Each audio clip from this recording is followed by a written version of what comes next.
Hi everyone, it's Roger and James here from the What's on Disney Plus podcast. In this bonus club episode, we're going to be doing a retro review of John Carter.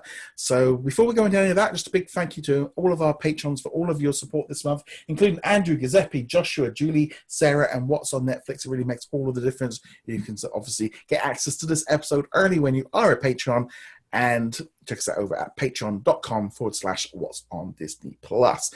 So let's jump into it. So John Carter, I know we both just watched it again yesterday. So what did you think of it? Well, first of all, not again for me. This is the first time I've seen it. Oh, yeah. I enjoyed it. I thought it was a fun sci-fi fantasy romp. A lot of fun had with it. My main complaints were it was too long and it took too long to get started, because there was that whole bit with the Western stuff. Okay, maybe dragged on a little too long and didn't end up having too much impact. But what I really mean, who he was now, wasn't it? Yeah, it set up who he was and it set up his character. And there were some really funny bits, like when he just kept escaping and they would try to read him his rights and try to read. We want you to drop, bam. We want you to drop. Punch guy in the face. So that was, I enjoyed that. No, the framing sequences though, with the 10 years forward where he's apparently died and he's left his will to this kid, and then there's the end sequence that ends as like, just ditch this entire, this is pointless. And they could have dropped that whole bit, plus the ending twist where he gets the happy ending, and then no, he doesn't get the happy ending, but now he's going to get the happy ending for real. And it's like, just drop all of that. It'd be a significantly better movie without the framing sequences. Yeah, it's kind of it's like, but I want to bring this back to a little bit with Artemis Fowl, which we talked about on a recent episode. Of they were setting this up to be a big franchise, and they had a number of books, and there's a number of sequels that they were planning. So obviously he gets the teleport thing back, so he can go back to Mars, but they leave it on such a point that there is that conclusion. There is that kind of, because they didn't make the sequels, you can sit there and go, well, had an ending, and he got his happy ending, and it was over. And something that Artemis Fowl didn't have, and I did like that. I mean, I sit there. I've watched John Carter at least 3 or 4 times, and every time I watch it, I just sit there and go, what was it about this movie that just did not connect with people? Because it did for me. I was looking at it and go, it's a good, solid action blockbuster. It's kind of a bit superhero, a bit sci-fi, kind of a bit He-Man-y. It's kind of got everything in there that I'd like, and it's just like I like it. I've seen it. I know I wouldn't have watched it 4 or 5 times if I didn't like it, and I will watch it again. And it's like it's a solid movie. It's not amazing, but there's some great, the CGI in it. I mean, it cost like $300 million. It's like one of the most expensive movies they've ever made. There's no looking at it going, no, this is a cheap movie, is it? It's a massive, big movie. And despite the disparity in costs, I would probably slot it into the same field where I'd put like Dark Crystal or Princess Bride or something like that. It's not like the movie you're going to for deeper meaning, but you're going to go and have a good time watching it. Maybe not so much with Dark Crystal, but that's not exactly a peppy movie. But yeah, it had a lot of fun. And I think the problems aren't necessarily the movie itself. The problems were the marketing for the movie. I remember when the first trailer dropped way back in the day, and I was like, I have no idea what this movie is about. I don't know who John Carter is. I don't know what's going on. We'll come back to that in a second.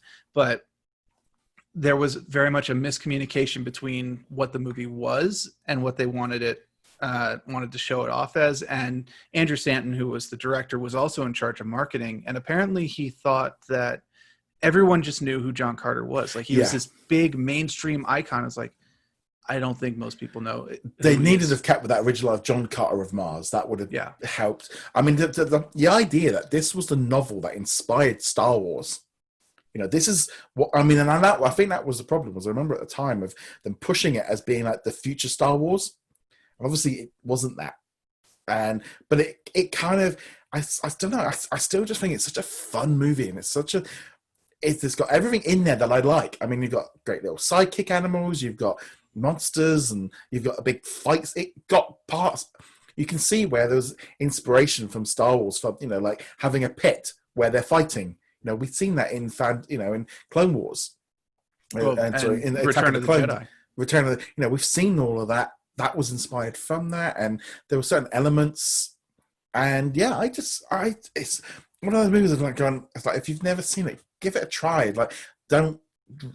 It gets thrown up as like a big flop, and it's like it's not. I don't think of it as a bad movie. I don't look at it. I mean, it's a lot better than like Lone Ranger or anything like that. And it maybe feels like a year. It was a movie out of its time. It wasn't the right time to release when it came out. Wasn't the right time, and people didn't know what it was, and they just mishandled the movie very badly.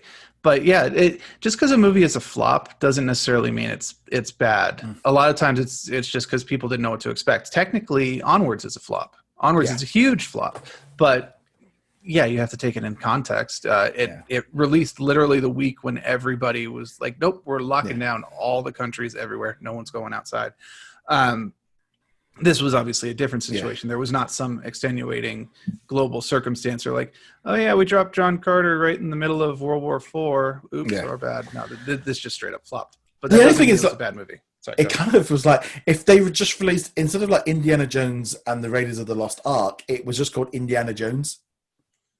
You'd have just been like, the Raiders of the Lost Ark is what like makes it so much more. And I think John Carter needed that kind of, because John Carter to me, is that a president? John Carter is that a basketball star? It could have been anything, and that's the problem. My initial reaction to the name, just John Carter, was like, this is a generic Sylvester Stallone or Arnold Schwarzenegger action everyman movie. Maybe because of the movie Get Carter, I don't know, but I was like, this John Carter does not say sci-fi to me. Now, of course, there is a history behind it. We alluded to that. The book is 100 years old. The movie was released on the centennial anniversary of the original stories. 2012, I think. Yeah, 2012. Yeah. The stories were written the start of the stories were written in 1912, because this was a whole serial. There's tons of material for these two characters, Dejah Thoris and John Carter. But I didn't know that at the time. I was like, I don't know who the heck these characters are, and that was part of the problem there. But I think as a whole, it's got some massive, great big fight scenes. There's some like gores. I mean, it's got so many elements to it that in some ways it's like, oh, it's a bit cliche. It's like, well, this was what the cliche was built on. It's a kind of thing of, it's like that really weird thing of it. Like it was everyone looking at it going, oh, it's like, well, yeah, this is the original version of it. And there are some aspects that maybe don't work so well, but I don't know, as a whole, I sort of flicked on and go, this is such a good movie on Disney Plus that people just sleep on, are just unaware of. I mean, I think it only got added again onto Disney Plus last month in the US, but it was been there since the start for everybody else. And I just really wish, I hope that more people go see it. Yeah, it's a low-risk movie. It's a good action movie. Pop in some popcorn and sit down and enjoy it. Sorry, that was reminding me of the other thing. Probably another factor in it not doing so great is that it didn't have any huge name stars in it. So you've got voice work from Willem Dafoe. That's probably the biggest name you have in this entire movie. You've got some characters that you recognize, like the main good guy human on Mars, who's not John Carter, is played by the guy who does Caesar in the first season of Rome, and then shows up later in Game of Thrones as the King of the North. Not Jon Snow, before all that. Because Tyler Kitts, I mean, I've seen him in some TV shows, but he just wasn't. They want him to be that big star, but he never really was able to break out of it. Like Mark Strong, I mean, you see him turn up in a lot of bits and pieces. He's a great actor, but he's also not a name actor. You recognize him when you see him, but most people don't necessarily know who he is. It's funny as well, because this is the thing, because the main villain really is an actor called Dominic West, and he's obviously, but the thing is for me is he's been in lots of, but I kind of been seeing him lately in a series called Brazic, which I don't know if you've got it out in the US, and he was this like weird doctor, and it was just that kind of thing of like looking and going, like, he had, again, they went for maybe lesser known actors because they were spending all the money on the budget. and is on the special effects. Well, And it was like kind of like that movie might have been so much different with an entirely different, with a big name star. I don't know. It might have been part of it, but I think as a whole is, I mean, it's like even the actor that plays like Doctor Octopus, him being, and you're like, it's got some people in here that and stuff, but it just never Alfred kind of Molina got. was in this. I didn't recognize him at Yeah, all. he was the like the king, wasn't he? No, I don't think so. Karen Hines. I did not see Alfred Molina on the casting list. Sure, It's I'm entirely sure possible it I just didn't was. see him. Yeah, this has got me thinking now of like because Spider-Man 2, the main. Well, no. So the two main alien creatures were both from Spider-Man, the original. Well, not Yeah, the original, but the Raimi series, because one of them, Willem Dafoe, was the Green Goblin, and then his rival alien guy who was trying to take over the tribe was Thomas Hayden Church, who was Sandman in Spider-Man 3. But I don't yeah. think we had Doc Ock in here. This is. I'm now having to look it up because now I'm. That kind of thing of like, you sure it's there, but it's like, is it? Am I right? Did I I get don't. this right? I do not see John Carter on Molina's IMDb listing. Um, Yeah, I don't know. it would have been improved if he was, though. He's a great actor. Frozen, Justice League, Frozen, John Carter. Maybe they should have just. Maybe they should have just cast all the Spider-Man characters. You got Tobey Maguire playing somebody, Kirsten Dunst in there somewhere. I would have been fine with that, honestly. So yeah, so Spider-Man 2 Doc Ock was in, wasn't it? Have I just got completely? Yeah, Alfred Molina was Spider-Man 2 Doc Ock. In fact, they haven't used Dr. Octopus in any of the subsequent Spider-Man, either the Andrew Garfield or Tom Holland, sorry. In any event, while you're looking that up, there were people that you recognize. I think Bryan Cranston was in it as the guy who was trying to recruit John Carter back in the beginning, and so on. But there was nobody you can say, oh, this is a Tom Cruise movie, even if you don't necessarily like the aesthetics of it, or you're not a sci-fi guy. It's Tom Cruise. It's going to be wacky and crazy, or it's Arnold Schwarzenegger. So it's going to be big gun action movie or big sword. This is his like Conan revival kind of thing. No, you've got Taylor Kitsch, whose biggest thing before that was playing Gambit in X-Men Origins and Wolverine Origins, and he's kind of like, that's not something I necessarily want to Yeah, hang no, I completely on. got my acts mixed up. I think he's the main villain from. I completely just. They look the same, but it's an entirely different actor. That's fair. In any event, it was like random off. Really, it's like no, they just look very much alike.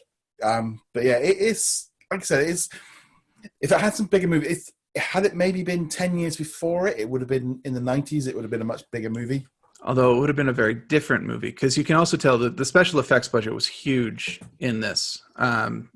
People talk about Avengers, Infinity War, and Endgame, and the ending to Black Panther, and how heavy CGI. This entire movie is like, you've got John Carter and you've got Deja Thoris, and like everything else is CGI. I mean, obviously there's other humans, but it's a CGI spectacle. I just, as well, it's like the fact that him it's like his superpowers of just like, he gets superpowers, but all it literally is just strength and speed and the jumping and all the rest of it. But it's his superpower is he's used to a higher gravity quotient. Yeah, that's literally a superpower. Yeah. But it's that kind of thing of like becoming like Superman, and like one punch and kills everybody, and he's just fighting there with the sword, just taking out an entire army because he's just. Yeah, I love the fact of him jumping as well, because it kind of, I always remember that like from like that feeling of like Superman and Spider-Man when they started of like learning their skills, and I felt like they did that so much better than sometimes those movies do. Well, him learning how to jump or walk on Mars was great. But that scene that you mentioned where he was surrounded by the alien, and he's just sitting there doing like slicing in all directions. He's literally got a ring of dead aliens around. That scene annoyed me because like, okay, he's got the super strength, he's got the super speed, but he doesn't have super stamina. Yeah. And like that dude is going to be wicked tired after only a few real battles, and he's just going to get overwhelmed at some point. And it's like, no, apparently he just does not get tired at all. No, like I said, it was one of those things. Again, this is a real good, solid blockbuster that we need more of. We need more of this on Disney Plus. More, because if you're sitting there saying, it's like, movies not being family friendly, like he kills, maybe just because he's killing loads of aliens, it doesn't matter. But it's a little bit gory at some points. But well, I mean, that whole scene with the babies.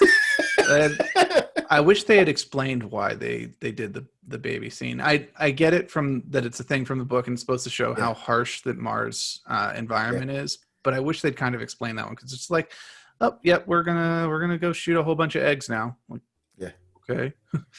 Yeah, it's definitely interesting. I definitely would recommend it. And it's just one of those kind of great big blockbusters that kind of sometimes gets lost away, and people should really kind of give it a go. But I'd love to know what you thought of John Carter. Let us know in the comments below or over on Patreon as well. Go check us out over at whatsondisneyplus.com. Like, follow, and subscribe on all the different video and audio platforms. As I said, check us out over on the Patreon, patreon.com/what's on Disney Plus. And we shall see you guys in another episode. Laters.